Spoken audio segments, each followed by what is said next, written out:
Olá, boa noite. Algumas das cenas mais fortes e marcantes dessa pandemia vieram da cidade de Manaus, capital do Amazonas, que enfrentou um avanço muito rápido do coronavírus e chegou a um colapso no sistema de saúde e também funerário.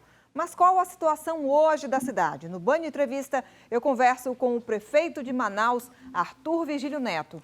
Boa noite, prefeito. Boa noite. Prazer grande.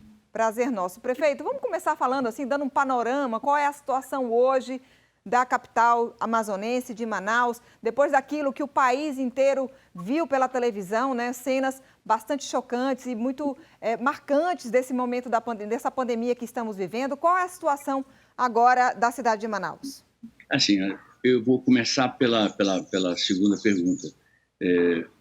A situação está aparentemente controlada, salvo um repiquete, o número de sepultamentos se reduziu, está na média de 40, quando chegou a 167.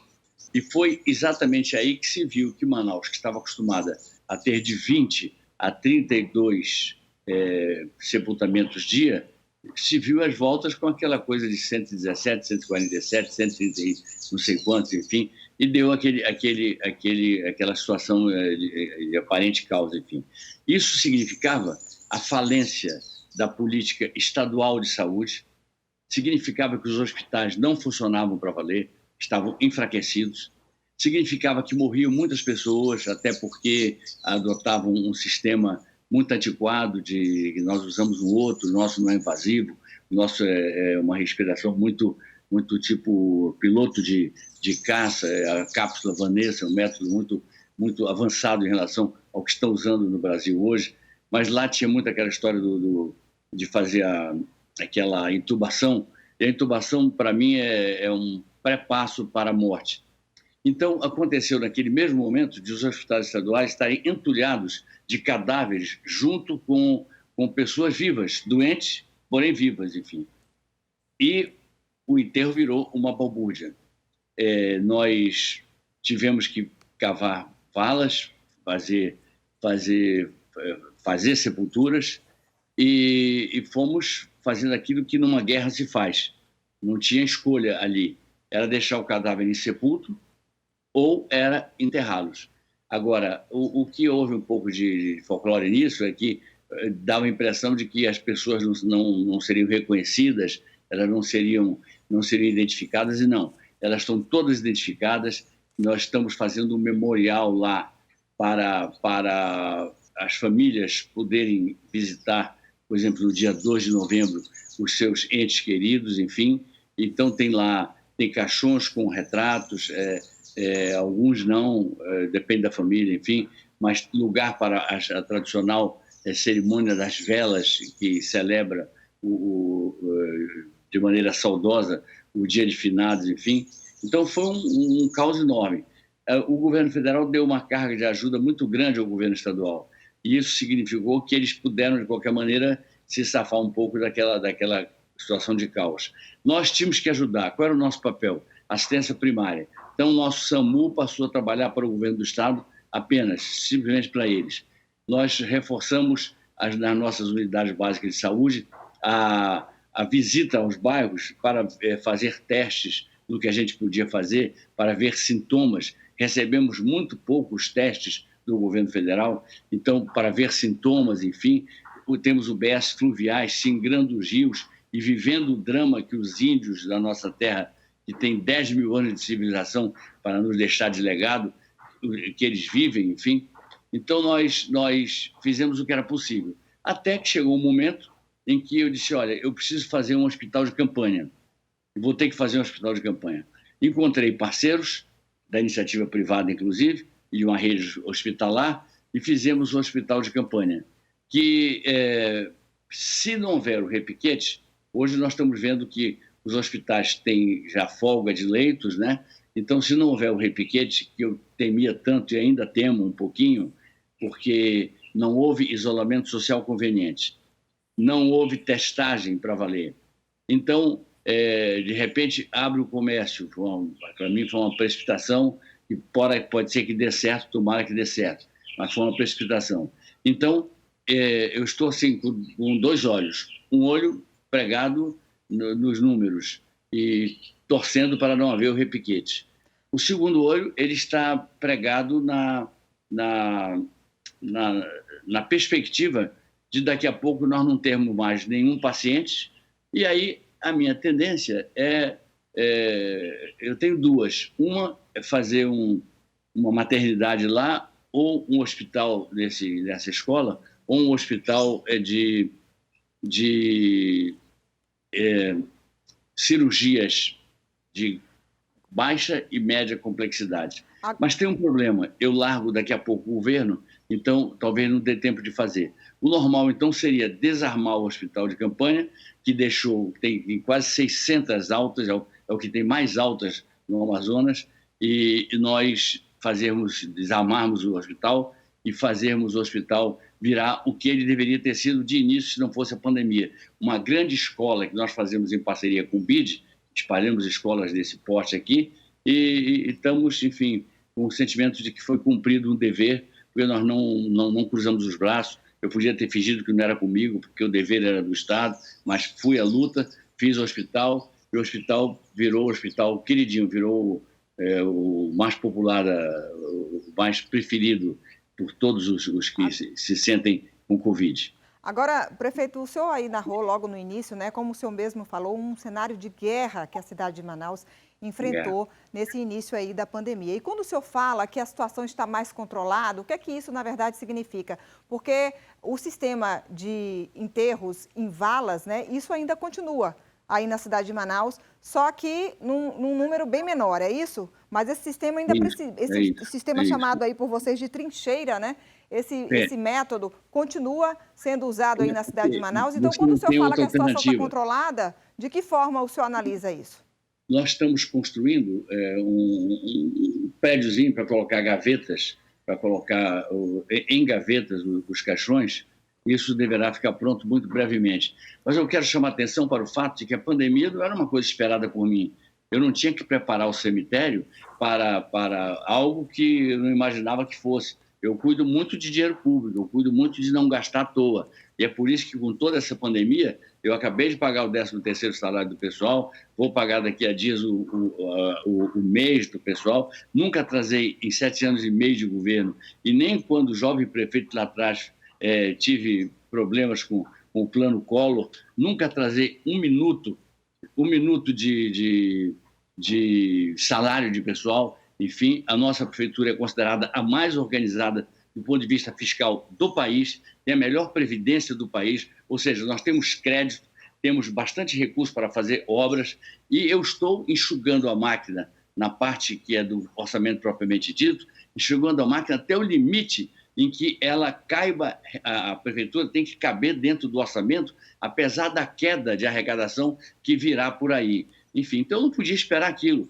E numa guerra, você toma a atitude que a guerra exige. Como dizem os franceses, dans la guerre comme la guerre. Na guerra, como na guerra. Eu não podia deixar cadáveres insepultos. Eu achei um absurdo hospitais deixarem a convivência de pessoas vivas com cadáveres durante horas e horas e horas e horas. Eu não fiz isso. Eu digo, olha, a conversa comigo é outra, é enterrar, simplesmente. Porque nós não podemos espalhar o Covid, não podemos ser um agente propagador do Covid por quaisquer pruridos. Na guerra, a gente não tem pruridos. Na guerra, a gente luta, a gente age, a gente mata, a gente morre. Tá certo. Prefeito, a gente vai dar uma pausa aqui na nossa conversa bem rápida. O Band Entrevista vai para um rápido intervalo e volta já. O Band Entrevista está de volta. Hoje eu converso com o prefeito de Manaus, Arthur Virgílio Neto. Prefeito, o senhor estava falando no bloco anterior sobre a necessidade que se teve aí de construir o hospital de campanha. Isso, todos os estados enfrentaram essa necessidade, e a gente está vindo aí de uma semana bastante atribulada em relação a operações da Polícia Federal, do Ministério Público aí no Amazonas, em relação à investigação sobre a compra de respiradores. Eu queria saber do senhor qual é a situação hoje aí na capital do Amazonas, em Manaus, em relação ao número de equipamentos, e como o senhor analisa todas essas operações envolvendo a compra desses equipamentos. Inclusive, aqui na Bahia, o consórcio Nordeste, né, os estados do Nordeste, sofreu aí uma fraude, precisou também de uma operação da polícia para tentar reaver o dinheiro, ou seja, na verdade, diversos estados estão enfrentando problemas na compra desses respiradores. Como o senhor vê essa situação? Olha, eu vejo com alegria, porque fraude é para ser vista, localizada e punida. Hoje mesmo houve aqui 2 operações e não sei que provas arrecadaram, enfim, mas o fato é que chegaram a comprar aqui respirador em um CNPJ de casa de vinho. É uma coisa meio complicada, ele saiu por um preço lá em cima, né? Já não é o meu caso, por 2 razões. Primeiro, porque não é o meu comportamento. Segundo, porque no nosso método, que eu lhe falei, é uma coisa complicada, fica ruim de explicar, não tem tempo para explicar o que é o método Vanessa, mas é uma cápsula que recebe refrigeração por baixo dela, ela protege quem está dentro e protege quem está fora não se contagia. É algo que vai dar o que falar no Brasil um dia, eu imagino. E nós praticamente não usamos respiradores. Nós usamos a ventilação não invasiva. Vira um piloto de caça, coloca no nariz o oxigênio, né? O respirador não invasivo, e tem sido muito bom. Então, nós temos lá no Hospital de Campanha, nós temos o grupo Samel que fez conosco esse acordo e montou para nós o hospital. Então, os respiradores eram deles, nós não recebemos, parece que 15 respiradores do governo federal. Eu não recebi praticamente nada do governo federal. Eu não sou assim o melhor amigo do governo federal, enfim. E recebi, e praticamente estão na gaveta, nós não usamos. Nós só usamos o respirador quando a pessoa está entre a vida e a morte. Ou seja, eu tenho que decidir, ela vai morrer ou ela vai viver. Aí eu uso o respirador. Fora disso, a gente não usa o respirador, e nós temos já cerca de 600 altas, é o maior número de altas aqui, em apenas 60 dias de funcionamento do hospital, e inclusive estou com um problema, porque eu estou vendo que se não houver o repiquete, eu torço para não haver, tem tudo para ver, porque aqui foi tudo errado, o isolamento social não deu certo, houve 1000 confusões, a abertura do comércio foi desordenada, foi complicada, eu tenho tudo para dar errado, mas está dando certo, estão reduzindo as vagas, estão se abrindo nos hospitais, já não tem mais tanta gente em UTI, enfim. Então, se é assim, eu vou desativar o hospital. E vou desativar o hospital e, muito provavelmente, como eu não tenho tempo de inventar uma outra coisa que possa ajudar a saúde para valer, eu transformo novamente numa escolona. Uma escolona com... Eu nunca estudei numa igual. Uma escola enorme, talvez não tenha no Brasil. É um modelo que o BIRD, o Banco Interamericano de Desenvolvimento, ele experimentou conosco aqui para espalhar pelo Brasil inteiro, quando o Brasil, onde houver crédito, onde houver prefeitura ou governo de estado com crédito suficiente, com rating sem risco, né? O nosso caso, por exemplo, a gente cuida do ajuste fiscal com muito cuidado, com muito carinho.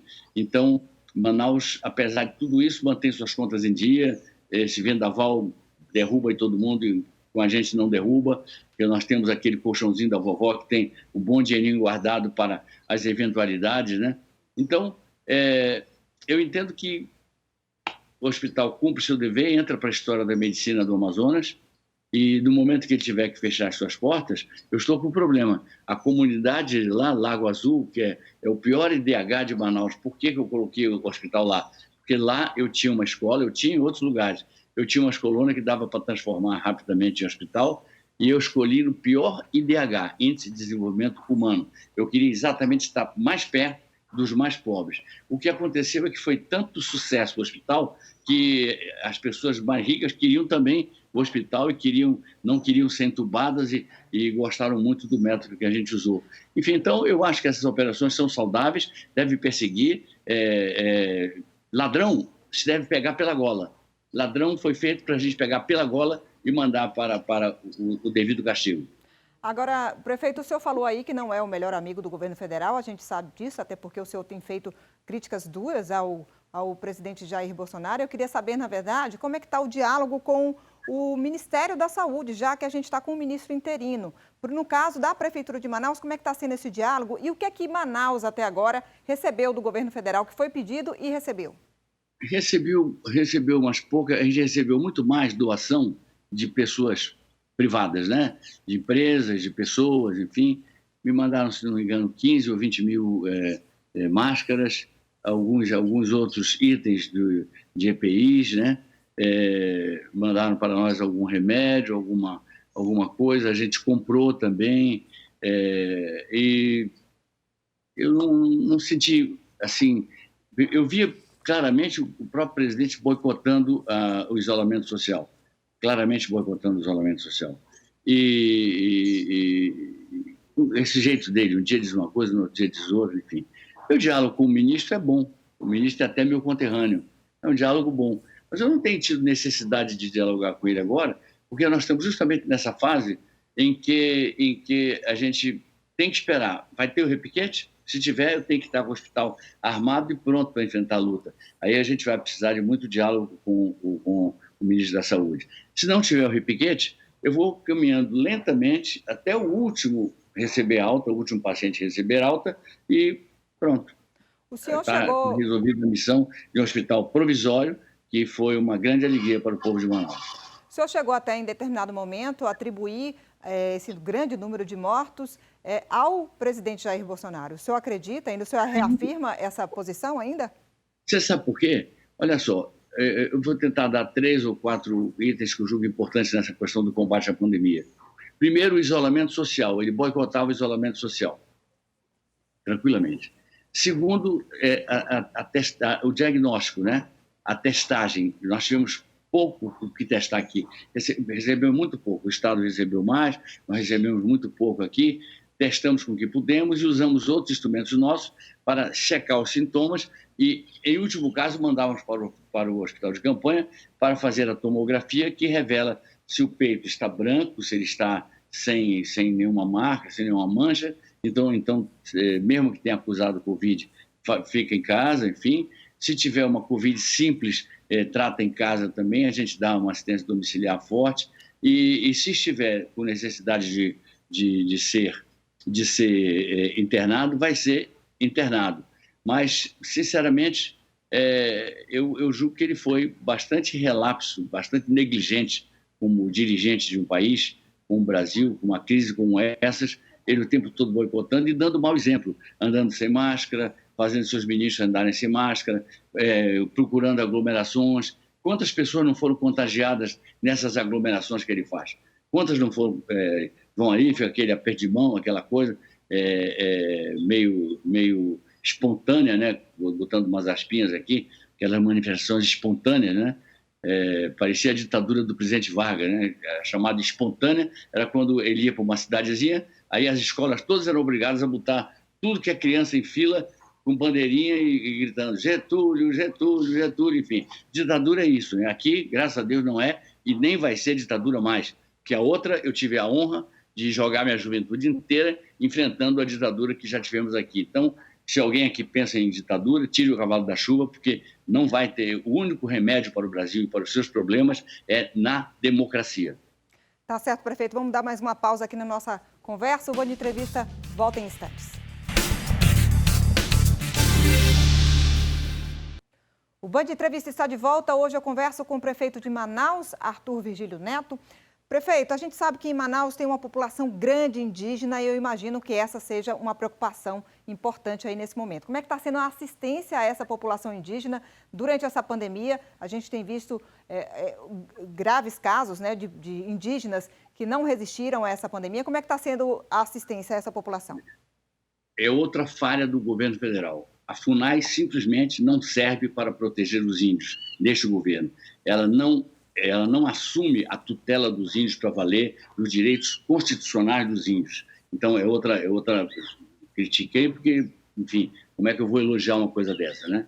Então, nós temos aqui em Manaus índios venezuelanos, o Aral, nós temos índios de 30 e tantas etnias aqui, uma no bairro indígena, que é o bairro Parque das Tribos, outras espalhadas por alguns bairros da periferia, em pequenos grupos, enfim. Então, nós temos colocado as nossas unidades básicas de saúde móveis muito à disposição deles, muito junto com eles, procurando detectar sintomas, procurando internar quando é necessário, enfim. E a minha preocupação é muito grande com os índios na capital.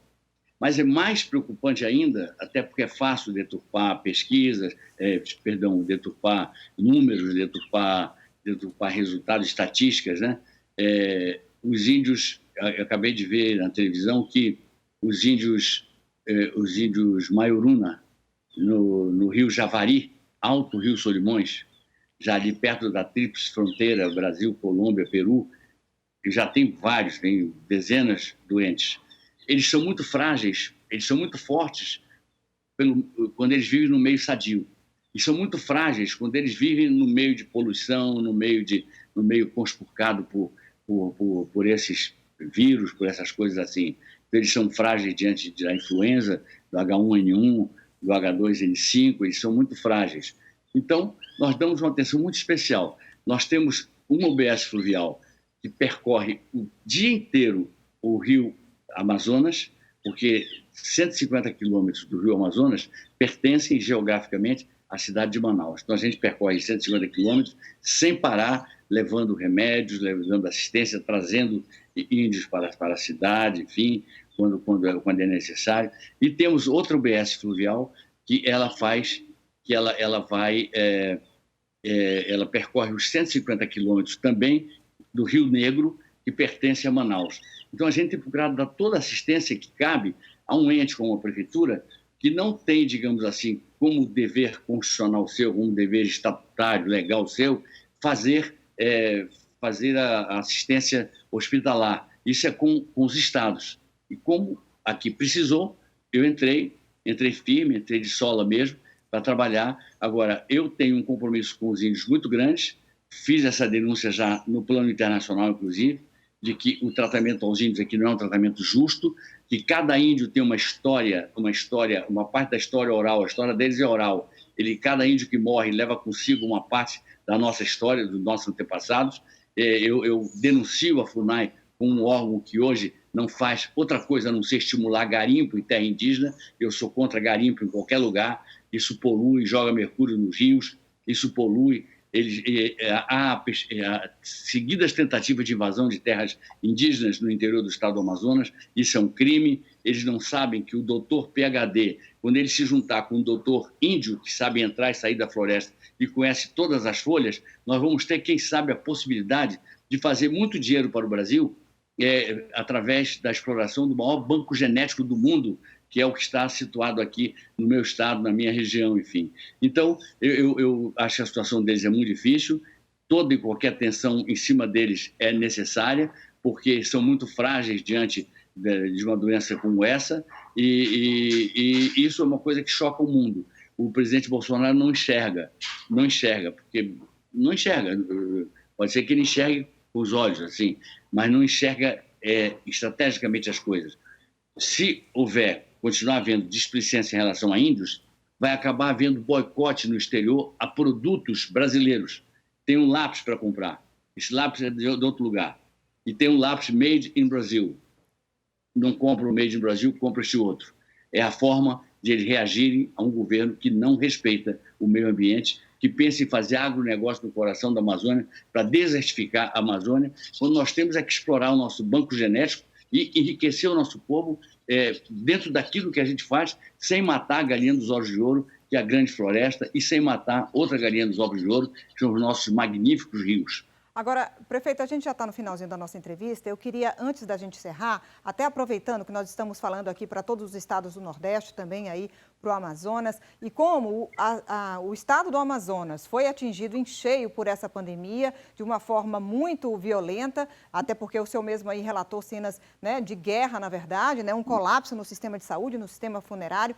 Parece que agora a situação começa a ficar um pouco mais amena, então eu queria, de repente, que o senhor pudesse dar qual conselho que o senhor daria, se o senhor chegou a fazer até uma autocrítica do que o senhor mudaria de uma atitude, da atitude que foi tomada lá atrás, do que pode ser tomado agora, para que outros estados não repitam as cenas que aconteceram aí em Manaus. Eu vi assim, sabe, houve por parte do governador vontade de fazer o isolamento social. De minha parte, a vontade era completa. Eu passava o dia na televisão, passava o dia na internet, passava o dia com mídias na TV, enfim, e tentando por todos os meios, que não fossem meios violentos, tentando por todos os meios que nós tivéssemos o isolamento social. Isso não aconteceu. E depois, num gesto que eu considero equivocado, pode até dar certo. Se der certo, parabéns para o instinto do governador, mas é mero instinto. Las Vegas. Foi em Las Vegas, jogou, botou no preto, na roleta e ganhou.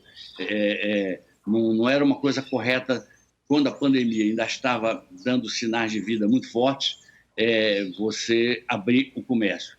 E a primeira fase do comércio era uma coisa, a segunda era outra, daqui a pouco eu vejo tudo misturado, a cidade está cheia, as pessoas estão sem dinheiro porque tem uma recessão, o desemprego é cruel, a situação social é bárbara, mas, no entanto, as pessoas estão sistematicamente nas ruas, uma contagiando a outra, e eu não sei se isso aí dá num repiquete, ou se as pessoas até já se imunizaram, a chamada imunidade de rebanho, já se imunizaram e se fica por aqui mesmo. Essa é a dúvida. É por isso que eu estou com o hospital de campanha aberto, esperando para ver qual é a reação em cima do povo de Manaus para poder intervir do melhor jeito, dentro das possibilidades humildes, mínimas, que nós temos de intervir sobre essa realidade.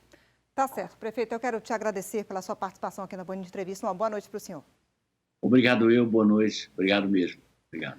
O Band Entrevista de hoje termina aqui. Para você, um bom fim de semana. Até segunda-feira.